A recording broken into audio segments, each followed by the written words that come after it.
l'esprit de vérité. Je prierai le Père et il vous donnera un autre consolateur, un autre, afin qu'il demeure éternellement avec vous. Donc lui, il était un consolateur, mais il va prier le Père. Il y a l'élément prière.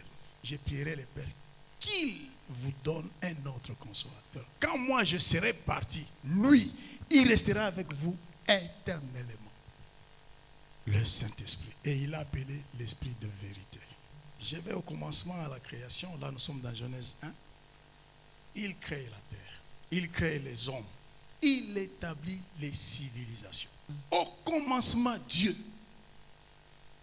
créa les cieux et la terre. Et lorsque vous continuez avec la création, on dit il créa les animaux, la forêt. Il a créé toutes choses. Maintenant, l'homme qu'il a mis dans le jardin, il s'appelle Adam.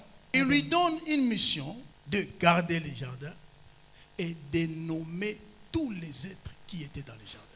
Et quand l'homme est en train de regarder, il constate qu'il y a manque de son côté. Tous les animaux sont deux à deux, sauf lui.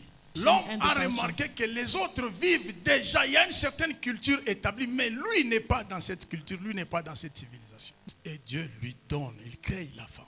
Et quand il crée la femme, c'est une civilisation qui commence, c'est une culture qui commence. Dieu établit déjà toutes choses dès le départ. Il est arrivé que l'homme a succombé à la malice du diable. Le diable apparaît, là nous sommes toujours dans Genèse, il apparaît et dit à la femme, est-ce que c'est vrai si tu manges de cet arbre, tu connaîtras le bien et le mal? Et la femme, elle mange le fruit, son intelligence s'ouvre. Il y avait deux arbres dans le jardin, au milieu du jardin. L'arbre de la connaissance du bien et du mal, et il y a aussi l'arbre de la vie éternelle. Par le diable, la femme accède à l'arbre de la connaissance. Et là, nous avons la connaissance qui commence. Lorsque le diable est initiateur de quelque chose, il y a déjà un mal qui s'installe. Et le mal commence déjà à partir de Adam. Je vais dire une chose, j'ouvre une parenthèse rapidement. Adam est un homme exceptionnel, il n'est pas comme nous. Lui, il a été créé, il n'est pas venu d'une femme et d'un homme. Et nous parlons d'un homme exceptionnel qui introduit la connaissance du mal par le diable. Dieu, dans son plan, comme Dieu dans sa bonté, il veut récupérer l'homme et l'amener comme au commencement. Il commence déjà à amorcer un plan qu'il avait établi dès le départ. Le plan de départ, c'est que l'homme devrait toujours communiquer avec Dieu. Maintenant, il y a rupture. Qu'est-ce qu'il faut faire? Dieu avait déjà un plan préétabli. Il y avait la notion du sang. Ainsi, avec la venue de Moïse, nous avons l'arche. L'arche de l'alliance signifie tout simplement la présence de Dieu parmi les enfants d'Israël. Pour s'approcher de cette arche-là, il y avait des prérequis, beaucoup d'histoires à faire, notamment l'écoulement de sang des animaux. Et lorsqu'il y a écoulement de sang, Dieu peut accepter à ce que les grands prêtres s'approchent. Et nous évoluons encore. Le même Dieu établit l'alliance avec son peuple par le temple. Et on prend l'alliance, on met dans le temple. Cette arche-là se trouve maintenant dans le temple.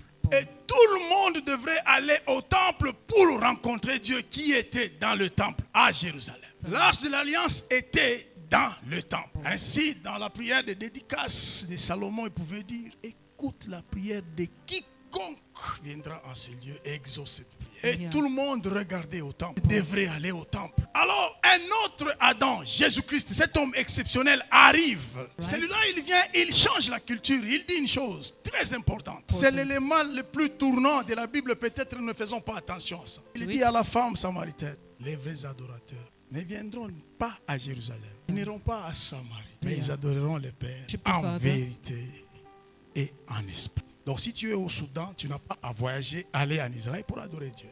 Il établit un principe. Ils adoreront le Père en esprit et en vérité. Mais il n'exclut pas la notion du temple.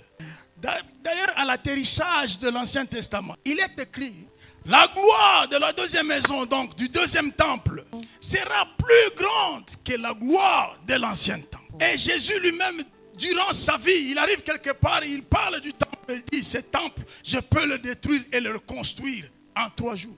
Et là, c'est une indignation parmi les pharisiens. Mais lorsque vous lisez l'interprétation de cette écriture, on dit qu'il parlait de son propre corps.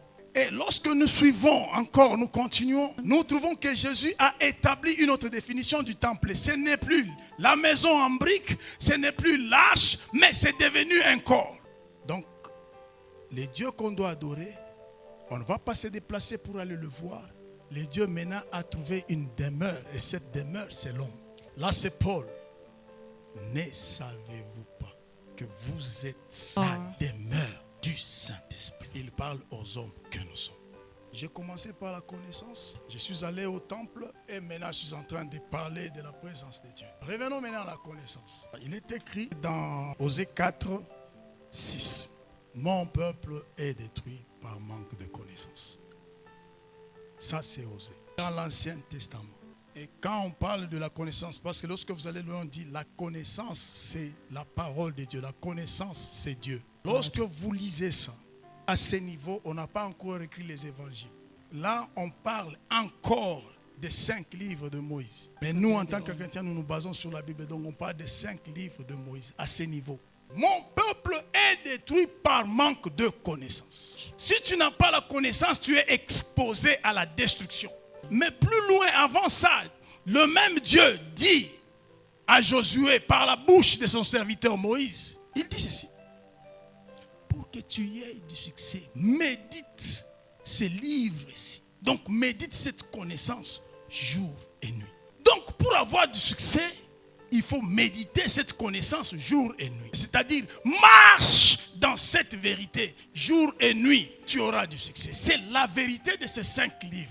Donc, tu as la vie, tout simplement parce que tu as la connaissance. Il faut avoir la connaissance pour avoir la vie. Sans connaissance, il y a danger de mort. Lorsque le Maître Jésus vient, il dit, là nous sommes dans Jean 8, 31 à 32, et il dit aux Juifs qui avaient cru en lui, si vous demeurez dans ma parole, vous êtes vraiment mes disciples. Vous connaîtrez la vérité et la vérité vous affranchira. Au départ, on a parlé de la connaissance. Mais lorsque nous évoluons, on arrive au niveau maintenant de la vérité. Et cette fois-ci, on dit, cette vérité vous affranchira. Depuis le début de la prédication, nous sommes en train de faire... C'est dynamique, ce n'est pas statique. On est en train de bouger. La connaissance que vous aviez, c'était l'ombre des choses à venir. Mais cette connaissance doit se transformer en vérité. Pour que vous puissiez être affranchis. La vérité, c'est une personne. Je suis le chemin, la vérité et la vie. Vous avez la vie tout simplement parce que vous avez la connaissance. Vous pouvez être en vie mais en prison. C'est l'histoire de Pierre. Il a la vie, il a la connaissance, mais il est en prison. Pour être affranchi de ces chaînes, il faut que votre connaissance se transforme en vérité. Connaître Christ. Vous connaissez un homme très influent qui a changé beaucoup de choses, qui a écrit beaucoup de choses. Et cet homme s'appelle Paul. Paul avait aussi la connaissance. Il venait de l'école de Gamaliel. C'était l'un des grands profs de l'époque. Si on peut parler de l'excellence de la connaissance, c'était ces gens-là. Paul lui-même, là nous sommes dans Actes 22, 3 à 4. Quand Paul est en train de parler de lui-même, il dit, mais moi je viens de l'école de Gamaliel. Il a la connaissance. Mais cette connaissance de Paul le pousse à détruire l'église. Je suis Paul, né à Tars en Sicile, mais j'ai été élevé dans cette ville-ci et instruit au pied de Gamaliel dans la connaissance exacte de la loi de nos pères. Étant plein de zèle pour Dieu et pour Dieu comme vous l'êtes tous aujourd'hui. Allons à 4.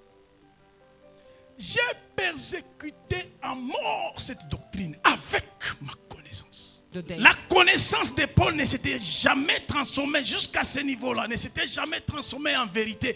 Et Paul était en train de combattre la vérité avec la connaissance qu'il avait. Parce qu'il dit très bien, cette connaissance de la loi de nos pères. Et quand on parle de la loi de nos pères, on se réfère au Pentateuque, les 5 livres de Moïse.